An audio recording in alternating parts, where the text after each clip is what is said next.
Maybe it's the jetpacks, or maybe it was the laser guns, but for whatever reason, I became addicted to Far Cry 5's Lost on Mars DLC expansion. This is the latest. There's another one still coming. There was a Vietnam-based one, which I haven't played yet. But Lost on Mars is the one that attracted me because I'm a big sci-fi nerd, and I also like jetpacks and laser guns. And you get that in this game. You have to fight these kind of creepy crawlies that are, popping up out of the Mars desert sand, and they will come and get you. They're actually pretty cool alien, Mars monster models.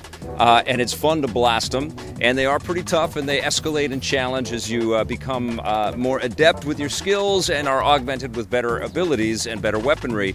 You play as Nick Rye, who is the pilot from the Far Cry 5 main game, and you and your buddy Herc get trapped on Mars. Herc is basically ripped apart. His body parts are scattered all across this crater that you get to explore, this really massive Mars crater, and you have to find his body parts and put them back together again, and all the while he is just spewing a whole bunch of nonsense that will make you chuckle.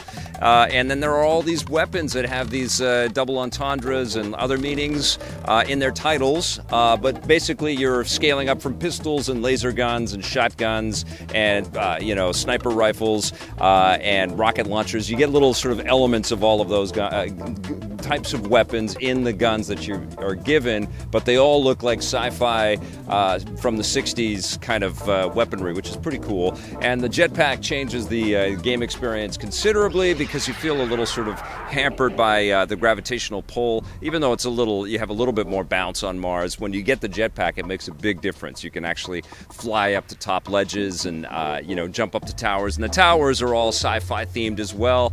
I liked the 1960s kind of future look that they had for the visuals in here. It was a little it reminded me of Space 1999 or something like that, or the J.J. Abrams first crack at Star Trek or something. There was like this retro future thing, which I dug.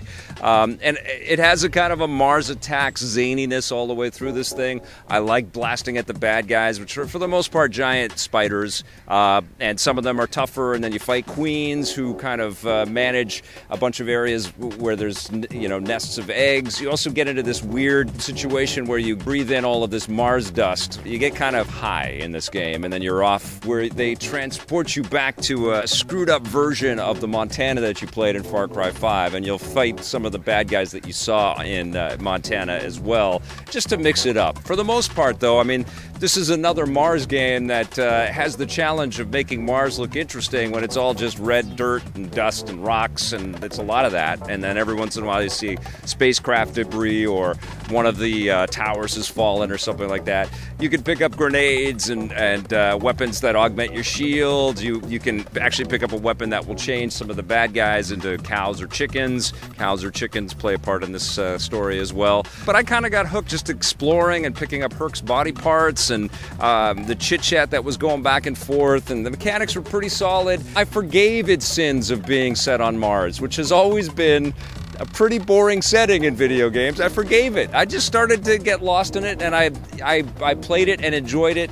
It's kind of a forgettable experience at the end of it, but I didn't mind the escape for a little while. I think it was a smart play to have a sci-fi themed pack in the middle of Far Cry 5, but yes, it doesn't stack up to the quality or the fidelity of the Far Cry 5 core experience, and that's a bit of a bummer, because when you have sci-fi as your sort of opening salvo, you have a tremendous canvas available to you, and it's not fully exploited or utilized here.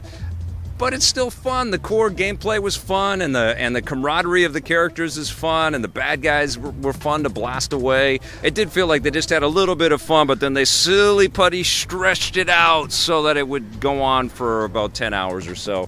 But you know what? I kept playing. There's lots of other games that I could be playing and will be playing, but I stuck with Lost on Mars until the bitter end. I'm going to give it a 7 out of 10.